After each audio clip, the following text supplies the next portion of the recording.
Good day, fellow investors. I received many emails, and in your comments many of you asked whether it's time to sell everything. This might have been induced by the video from Bloomberg with Jeremy Grantham, where he says that it will be good for you if you sell all your US stocks. And in this video I want to discuss that into depth because the answer is not really straightforward, but I can give you some clues that might help you with the decision whether you should sell or not. So let's start discussing Jeremy Grantham's message. He says that the Goldilocks period over the past 25 years is ending and the world needs to prepare for a future of inflation, slower growth, labor shortages, and that we are in the fourth super bubble in US history and that the crash is imminent and advised exiting US stocks altogether. He predicted a drop of almost 50% in the S&P 500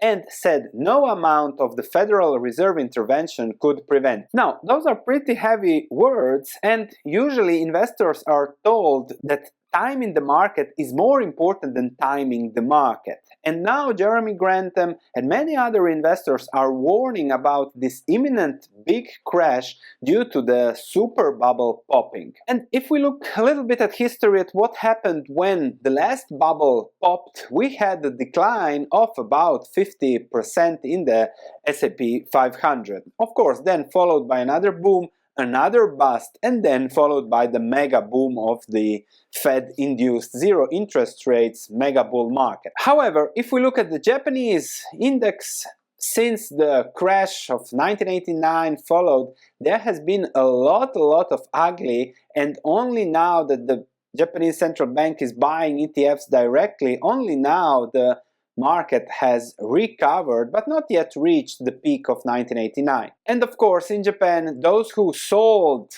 before the bubble were really happy that they did so, looking from the current perspective. However, of course, you never know where we are in the bubble, but this was really extreme. However, those that sold here were also happy, could buy more, be more prescient about what's going on and about investing, be more focused on valuations.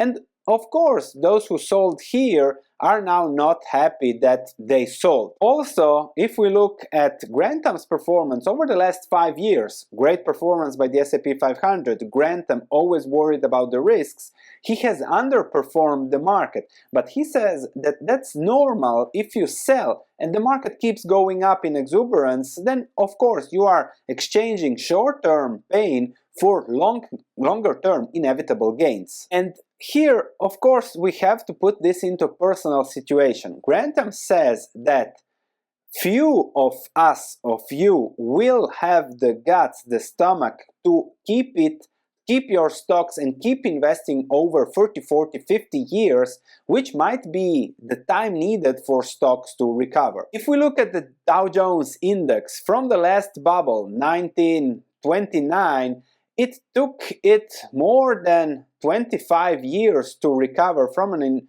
inflation-adjusted basis. So 25 years of nothing, and the question is, can you stomach that?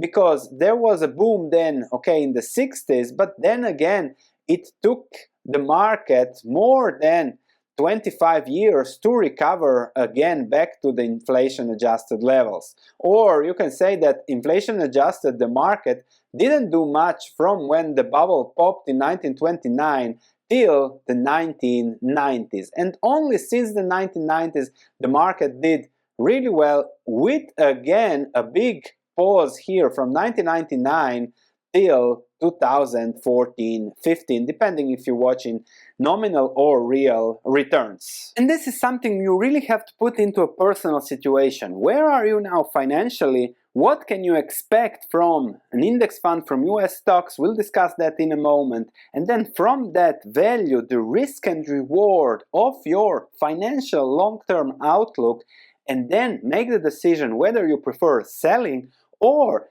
if you are ready to the worst case scenario, sticking it out for 20-30 years, buying more if it goes down, being happy if it goes down, and then, of course, taking advantage of the long-term machine that the stock market is. Opposite thinking also says far more money has been lost by investors preparing for corrections or trying to anticipate corrections than has been lost in corrections themselves. As we have said, Jeremy Grantham is saying it is a bubble already for almost a decade and more, and of course those who listened to him here and sold lost an incredible amount of money. But if we go back to Peter Lynch, he is investing in businesses, not in the market. He looks at the business, at the price, looks at what the business is delivering from an earnings perspective, growth, security, margin of safety, and then from that looking at the risk and reward, which is something you have to do with businesses and then compare it to the index fund option. I have been analyzing some stocks of the S&P 500. We will do all the top 25, so you might want to subscribe for that. And till now we have seen that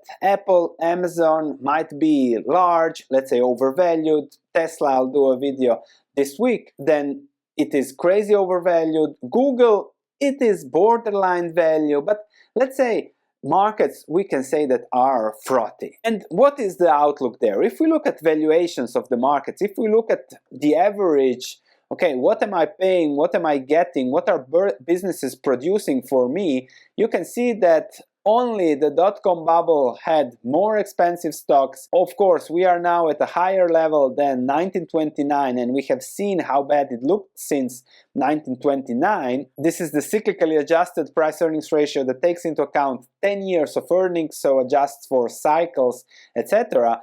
And the outlook, if you look at this factor, you can see that whenever it was high, 1960s, 1929, 1937, the outlook for stocks, the returns later were pretty low. Similarly for the price-earnings ratio, 25, which means that businesses deliver a 4% return, 2% growth, thus you can expect 5, 6, 7% in nominal stock market returns. And then people say, yes, but you own the best businesses. Yes, but you own the best businesses, but you also pay the most for those businesses. Because if we look at the S&P 500 in 2012, the top position, okay, Apple, but there was also Exxon, General Electric, Chevron, AT&T, so companies that are not even close to the top 10 anymore.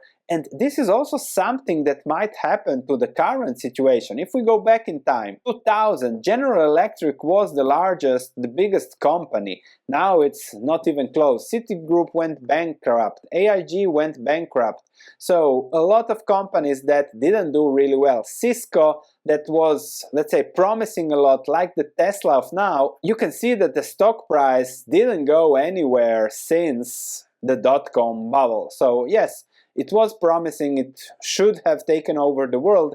It did really well from a trend perspective and a business perspective, but it was, of course, overpriced. So when it comes to selling everything, I think you have to look at what you own. What is the risk and reward? What can go wrong? What can go right? How does that fit your financial situation? It's your money. You're investing for your benefit, for your kids, for college, for whatever. And whether you are betting on something happening and think, okay, what happens to me if it doesn't happen? And if you don't like that situation, start looking at situations where, okay, whatever happens, I am okay. That's the key that people don't think enough about. And that's the key message also, I think, of selling, not selling, to see how the strategy fits you. Smash that like button if you enjoyed this. This is what we do on this channel. We look for investments, the risks and reward, and then see how it fits you. Thanks for watching. I'll see you in the next video.